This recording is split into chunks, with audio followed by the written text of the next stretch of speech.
Chapter 7. After school on Monday, Corky hesitated at the double doors to the gym. On the other side, she could hear shouts and the thunder of sneakers pounding over the wooden floorboards. The basketball team must also be practicing in the gym, she realized. Taking a deep breath, she closed her eyes, said a silent prayer, and pushed open the swinging doors. As if on cue, the voices of the cheerleaders rang out. "Hey, you! Yeah, you! Are you ready? Our team is tough and our team is steady. We're on the way to the top and we'll never stop. The tigers are on the hunt. Hear them growl, hear them roar. You'd better hold your ears, 'cause the tigers will roar all over you, all over you." The cheer ended with an enthusiastic shout, and each of the 5 girls performed a flying split, their legs shooting out as they leapt into the air one at a time. Pretty good, Miss Green, the advisor called out with her usual restraint, hands on the hips of her gray sweats, her expression thoughtful. A compact woman with frizzy brown hair and a somewhat plain face, Miss Green had a husky voice that always sounded as if she had laryngitis. "Try it again," she told them, "and this time, get more height on those jumps, and enunciate. I want to hear consonants, guys. We're not entering the mumbling Olympics." On the other side of the gym, Coach Swenson was blowing his whistle. The shrill sound echoed off the tile walls. Corky watched the basketball players form a line to practice running layups.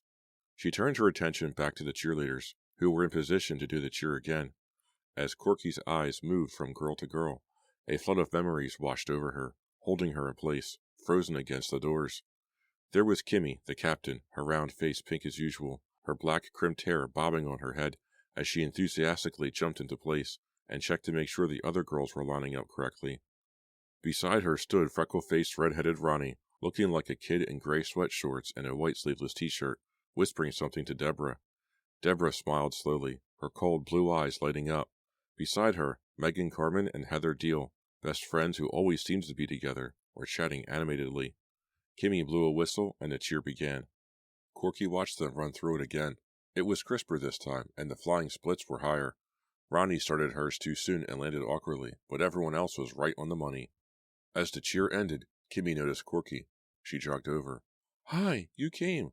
"Yeah, I'm here," Corky said, smiling. "The routine looks excellent." She took a few steps away from the door. A basketball bounced toward them. Kimmy caught it on the bounce and tossed it back to Gary Brandt, who was waving for it across the floor. "Good to see you, Corky. We've missed you," Miss Green said, joining Kimmy. She turned back to the others. "Hey, look who's here." "Are you coming back?" Heather asked as the girls surrounded Corky. They all began asking her questions at once. "Give her a break," Kimmy cried, laughing. She whispered to Corky, "Hey, it's like you're a superstar or something." "With Corky back, we can do the Diamond Head Pyramid," Megan said excitedly. "You know, the way you and Bobby showed us." She blushed, instantly regretting mentioning Bobby's name. "We can try," Corky said quickly, seeing how uncomfortable Megan was. She smiled at her. "But it's going to take me a while to get in shape." She patted her stomach. "Pure flab. I feel as heavy as a bag of potatoes." "You look great," Kimmy gushed. The others quickly agreed. Did Miss Green coach them to encourage me? Corky suddenly wondered. Or are they really happy to have me back?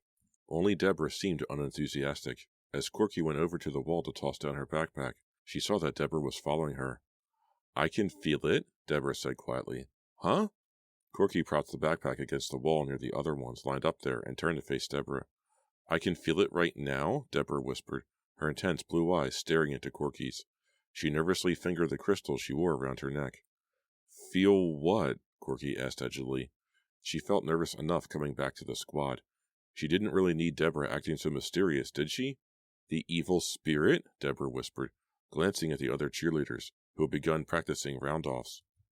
"Deborah," Corky started. "I'm not here to scare you," she said sharply, "but I'm into these things, Corky. I know the evil is here, in this gym. I can feel it."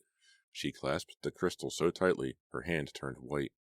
Corky turned her eyes to the other girls. "Let's discuss this later," she said. "I really need to talk to you about it, but not now." "Okay." Deborah looked hurt. "I just thought you'd want to know." Kimmy blew her whistle. Corky saw Miss Green standing in front of her glassed-in office in the corner of the gym. She was watching them, a curious expression on her face. "Corky, come on," Kimmy called enthusiastically. She turned to the others, pushing her hair away from her eyes. "We'll work on round-offs in a little bit. Let's run through that same cheer so Corky can try it. You know it, don't you, Corky? Corky shook her head. Not really. I just saw you do it twice. I could try to pick it up as we do it. Good, Kimmy said, flashing her a warm smile. It's pretty simple, actually. Try it. She motioned for Corky to get in line. Corky could feel her heart flutter as she took her place at the end of the line, next to Heather. Here goes nothing, she said aloud to herself. Heather gave her an encouraging pat on the shoulder. Just watch me, she said, smiling. Then you'll be sure to mess up. She and Corky burst out laughing. Everyone's being so nice to me, Corky thought happily, but then her smile quickly faded. Everyone's being so nice. It's hard to believe that the evil spirit may be hiding inside one of these girls. Okay, ready? Kimmy stepped forward to inspect the line, then moved back in place. On 3. 1, 2, 3. Hey, you! The cheer began, followed by 2 loud, sharp claps. Yeah, you! Stomp, stomp. Corky shouted out the words, watching Heather to get the rhythm. I think I can get into this, she thought. And then the screaming began. A girl shrieking in horror, so loud, so frightening, so close, as if she were right inside Corky's head. The cheerleaders' voices faded as the hideous noise drowned out everything. Corky covered her ears with her hands, but the shrieking continued. Help her! Somebody help that girl! Corky cried, closing her eyes tight, trying to shut out the terrifying screams. Opening her eyes, she saw that the girls had stopped cheering and were all staring at her in open-mouthed confusion. Chapter 8. Corky, what's wrong? Kimmy rushed over to her. As soon as the cheering stopped, the screaming stopped too. Corky blinked hard, her heart pounding. She felt dizzy. Even though the shrieks had quieted, the sound echoed in her mind, refusing to fade. Kimmy gently gripped Corky's shoulders. What happened? Are you okay? Corky's eyes moved from one startled face to another. Didn't you hear the screaming? Corky asked. Heather and Megan shook their heads and glanced at each other. Deborah stared hard at Corky. Ronnie lowered her eyes. Miss Green had disappeared into her office before the cheer began. We didn't hear anything, Kimmy said softly. Do you want to go sit down? No. Corky shook her head and forced a smile. Guess I'm hearing things. Really, sit down. Get yourself together, Kimmy urged, gesturing toward the sidelines. No, let's start again, Corky insisted. Deborah was fingering her crystal, squeezing it in her fist. When she saw Corky looking at her, she tucked it back under her t-shirt. Really, Corky insisted, stepping back into the line. I want to try it again. Reluctantly, Kimmy moved back to the other end of the line. Ronnie asked her a question. Kimmy shrugged. The other girls moved into place. I'm going to do this, Corky told herself. I'm going to succeed. She arched her back, straightened her legs, and waited for Kimmy's count. I'm going to do it this time. But as soon as the girls started cheering, the frightening screams returned. Again. Again. A terrified girl in some kind of terrible trouble. High-pitched shrill screaming for her life inside Corky's head. No, please, no, Corky cried, covering her ears, dropping to her knees. The cheer stopped. So did the screams. Kimmy reached down, took Corky's hand, and gently helped her to her feet. Corky, what is it? The screams. I heard them again, Corky managed to stammer, her voice breaking. The gym spun in front of her. At the other end of the floor, some of the basketball players had stopped practicing and were asking what the problem was.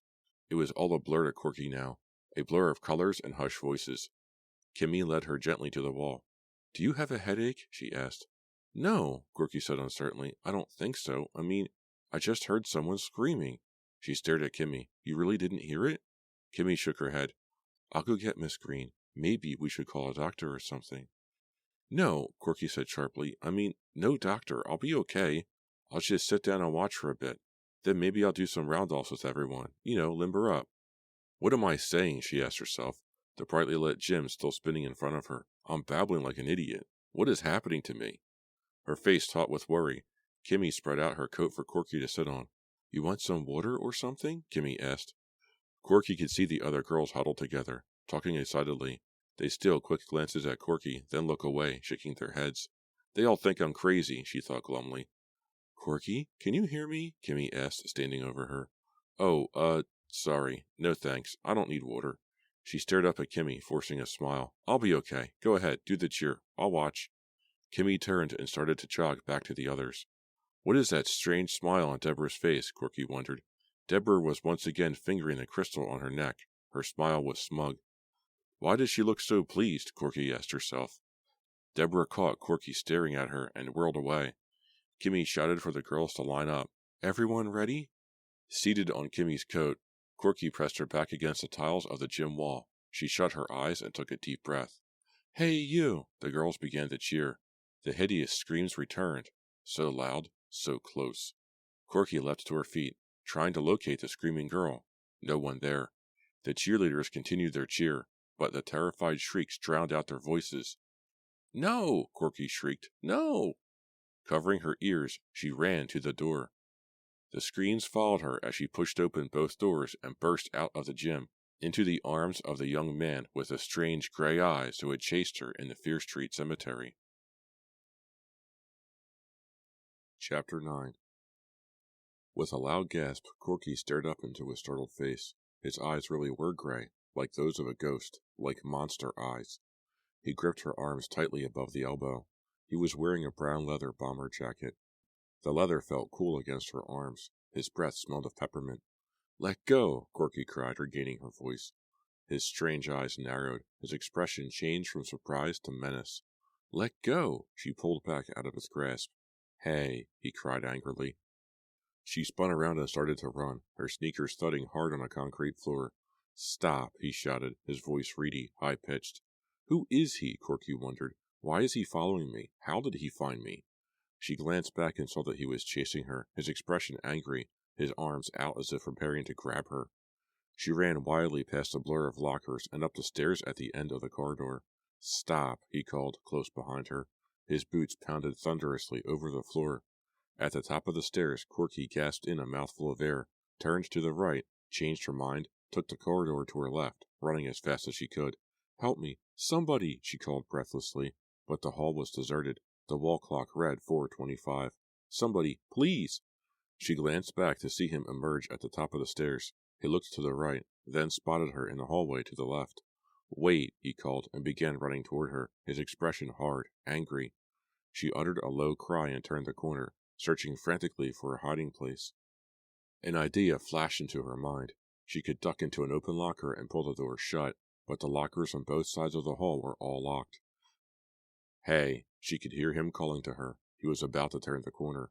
A sharp pain stabbed her side. She sucked in a mouthful of air, her mouth dry, her forehead throbbing. I can't keep running, she thought, hearing his footsteps near the corner. She hurled herself through an open classroom door to her right and pressed her back against the wall. Had he seen her? Would he burst in after her? Seeing the long tables, the tall stools, the Bunsen burners, and other equipment, Corky realized she had ducked into the science lab.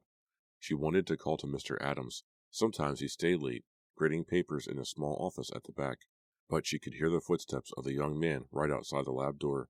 She couldn't call out. She could only hold her breath and pray, her back pressed against the wall, her side still aching with pain, her forehead still throbbing. Would he run past the door and keep on running? Would he give up and leave? She listened hard. His footsteps stopped. Hey, he called. He was just outside the lab door. Corky shut her eyes and silently repeated, Don't come in, don't come in, don't come in. She heard him hesitate. She heard him kick a locker door. Would he notice the open lab door? Would he look inside? Would he see her standing there, hiding from him? If he came in, she'd have no way out, Corky realized. She'd be trapped. Trapped like one of the mice Mr. Adams kept in the cages on the windowsill. Don't come in, don't come in, don't come in. And then she heard him begin to run again. She heard his heavy boots heading on down the hall. Corky moved away from the wall, allowing the breath she had held so long to escape her body in a loud sigh. He's leaving. He's heading down the hall. I fooled him. Leaning against the lab table, lowering her head, she took a slow, deep breath, then another. She raised her head and listened. Silence. She waited. Silence. She waited to hear him return, but the hall remained silent. I'm okay, she said aloud. I'm okay. Except that her knees trembled and her head still throbbed. She took a reluctant step toward the door, and a bell went off in the hallway right outside the door. Like a metallic siren, it clanged out 4:30. Corky jumped, startled. She backed into a lab table with a hard jolt. Ow! When the bell finally stopped, the silence seemed deep and heavy.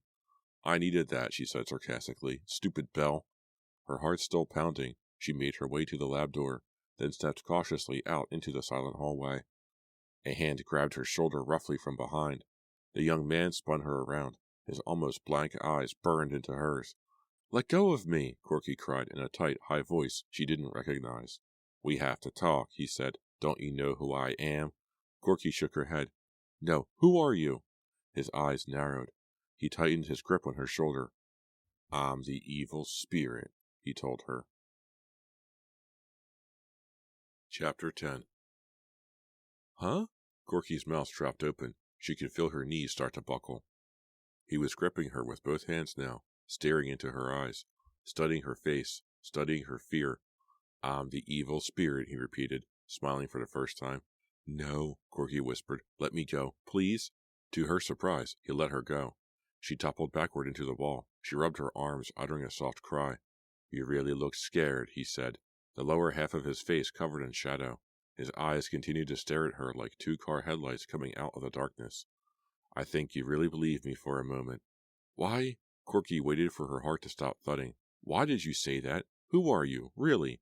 She pressed her back against the wall, her eyes darting down the hall as she thought about an escape route. You ran away from me as if I were the evil spirit, he said. You were scared of me. You were terrified, weren't you? And you had good reason to be. Who are you? Corky repeated impatiently. I'm John Daly, he told her, Jennifer's brother. Corky uttered a cry of surprise. Her brother? I didn't know she had a brother. Now you do, and now you know why I followed you, John said, enjoying her shock. No, Corky told him, her voice trembling. No, I don't. Why did you follow me? Why did you chase me? Because I don't believe all the garbage I heard, John said bitterly. Garbage? What garbage? Corky cried, genuinely confused. All the garbage about how my sister was invaded by an evil spirit? I don't believe in evil spirits. I do, Corky said softly. I was there that night in the cemetery. I had a fight with Jennifer and the evil that was inside her. Sure, you want to believe it, John said angrily. He balled his fists at his sides as if preparing to attack her. You want to believe you killed an evil spirit because you don't want to admit that you killed Jennifer. Now wait, Corky started. She could feel the fear returning, feel her knees go weak, her temples start to pound. Wait a minute, John. I'm not a murderer. Your sister? You killed her, John said, inches from her, leaning into her. You killed my sister. Then you made up that ridiculous story. My sister wasn't evil, and she didn't deserve to die. You are evil, and I'm going to prove it. No, your sister, Corky stammered in protest. The spirit, he gripped both of her shoulders. I told you, he said angrily. I don't believe in spirits. But you know what, Corky? I'm going to be your evil spirit. Huh? What do you mean? I'm going to watch you. I'm going to follow you, you and your friends, until I find out the truth, until I can prove that you killed my sister. What's going on? A voice called urgently from down the hall. Corky turned to see a large figure jogging toward them. John released her shoulders and spun around to face the intruder. Corky, are you okay? It was Chip. Chip, Corky called gratefully. As Chip approached, John turned away from Corky and started off in the other direction. As Chip caught up to her, John disappeared around a corner. Corky sank back against the locker, trying to catch her breath. Who was that? Are you okay? Chip asked, his eyes focusing down the hall, watching to see if John returned. Corky nodded. Yeah, I'm okay, I guess. But who was that? Chip demanded. What did he want? Corky took a deep breath. She held on to Chip's broad shoulder. He felt so solid, so safe. He's Jennifer's brother, she told him. John Daly. He's the one who's been following me. Chip slapped his forehead with an open palm. John Daly, of course. How could I forget him? Corky leaned against Chip as she asked him to walk her to her locker. She'd forgotten to take her jacket to the gym earlier. What do you mean? Corky asked. You know him? Chip shook his head. No, but I remember him. He's the guy who went ballistic at Jennifer's funeral, remember? They practically had to hold him down. It's all a blur, Corky admitted. She tugged at her locker door. He's a strange guy, Chip said, shaking his head. Glancing back down the hall. He's messed up, I think. He was always in trouble. He even got kicked out of school. Huh? He did? Corky asked, holding Chip's hand tightly. Yeah, 4 or 5 years ago when he was a senior. I don't remember the whole story. He got into some kind of trouble, beat up a teacher, I think, got suspended from Shadyside. Then his parents sent him away to a military school. Wow, Corky let out a long breath. Her hand trembled as she worked a combination to open her locker. He thinks I killed Jennifer. Did he threaten you? Chip asked, hovering over her as she picked up her jacket, which had fallen to the locker floor. Kind of. He said he's going to watch me, she answered. He said he's going to watch all of us until he finds out the truth. Lots of luck, Chip said dryly. He's really messed up about his sister. He doesn't believe what happened. But, I lost a sister too, Corky said bitterly, slamming her locker door shut. That's what I should have said to him. Chip put a comforting hand on her shoulder. We'll have to watch out for him, he said quietly. He seems like a bad dude. They made their way back downstairs, where Chip picked up Corky's backpack. Then they went out of the building into a blustery gray afternoon. He's a bad dude, Chip repeated. How bad? Corky wondered. Bad enough to do her harm? Chapter 11. After dinner that night, Corky went upstairs to Sean's room to play a Nintendo basketball game with him. The phone rang and interrupted them. Don't answer it, Sean ordered, his eyes on the screen, his fingers furiously pressing the controller. I have to answer it, Corky said, setting her controller down and hurrying across the room. We're the only ones home, remember? Well, I'm not going to pause it. I'm going to keep playing, Sean threatened. You're going to lose. Corky hurried across the hall to her room and picked up the phone on her night table. It was Kimmy. Oh, hi, Corky said unenthusiastically. The Nintendo game had managed to push the frightening events of the afternoon from her mind. Hearing Kimmy's voice brought them all flooding back to her. I just wondered how you're feeling, Kimmy said. Okay, I guess, Corky answered. I mean, I can't really explain. No need, Kimmy said quickly. I really wanted to come back on the squad, Corky said, nervously twisting the phone cord around her wrist. But the screams... Don't give up, Kimmy told her. I don't know. Don't give up, Kimmy repeated. You can do it, Corky. I know you can. Come to practice tomorrow. Corky unwound the cord from her wrist, then twisted it around again. I don't know. I don't think so. Give it another try, Kimmy urged. Come after school tomorrow. I can't, Corky said, letting go of the phone cord and pressing her hand flat against the green and yellow patterned wallpaper. I just remembered. I have to take a makeup exam tomorrow, in the science lab. Then come on Friday. That's our next practice, Kimmy insisted. Don't give up, Corky. Try one more time. We really want you back. Corky felt her throat tighten with emotion. Kimmy was going out of her way to be nice to her. Thanks, Kimmy, she managed to utter. Maybe I'll come. I really don't know what to do. I just want things to be normal again. But every time I try, something happens and... She just had to blurt it out. It's the evil, Kimmy. The evil spirit. It's back. It didn't disappear that night. What? Corky, listen. Kimmy sounded very concerned. No, listen to me, Corky insisted, more shrilly than she had intended. What do you think caused those awful, frightening screams in my head? The evil spirit did. It was there, Kimmy. It was right there in the gym with us. Corky, what are you doing now? Kimmy asked softly, calmly. Nothing, just playing with Sean, putting off doing my homework. Try not to think about anything, Corky told her. Want to come over here? We could talk. You could tell me what you found out about the evil. We could try to make a plan, Kimmy suggested. Well, Corky couldn't decide. You don't want to be alone in this, Kimmy said. If the evil is back, all of us are in danger, Corky. We're all in this. We're all involved. We have to work together to find it before anyone else gets hurt. Well, I have to stay with Sean till my parents get back, Corky replied. But yeah, sure. I'll be over in half an hour or so. Okay, Kimmy said. We can talk then. We can talk all night if you want. I'll even help you study for that science test you have to make up. Thanks, Kimmy, Corky said with genuine gratitude. She hung up, feeling a little cheered.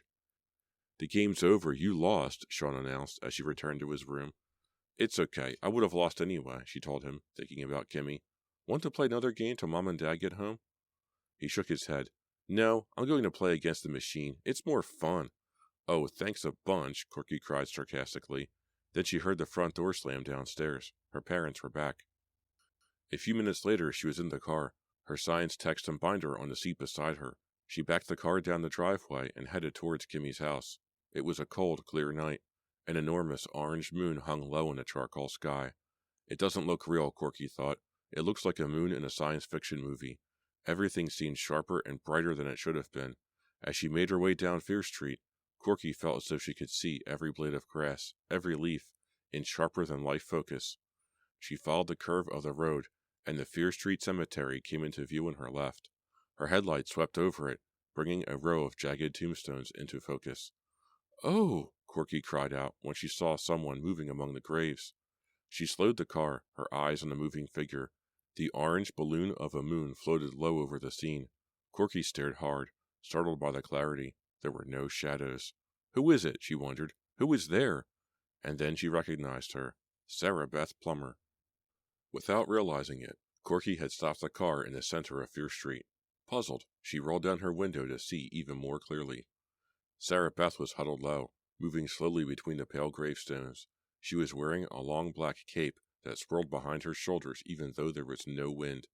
What is she doing? Corky asked herself. Sarah Beth had told Chip and Corky that she had finished her work in the cemetery, so why was she there among the old graves tonight? Her eyes on the dark-caped figure, Corky lifted her foot from the brake, and the car began to glide slowly forward. As it moved, Corky realized that Sarah Beth wasn't alone. Another dark figure stood very close beside her, one hand resting on a tall gravestone. With a gasp of surprise, Corky stopped the car again. In the surprisingly bright light from the low-hanging moon, it was easy to recognize the other figure, John Daly. John Daly and Sarah Beth Plummer, together, in the Fierce Street Cemetery. What's going on here? Corky asked in a whisper, her eyes locked on the two figures, so sharp and clear despite the darkness of the night. Sarah Beth gestured with her hands. John stood as still as the gravestone he leaned against.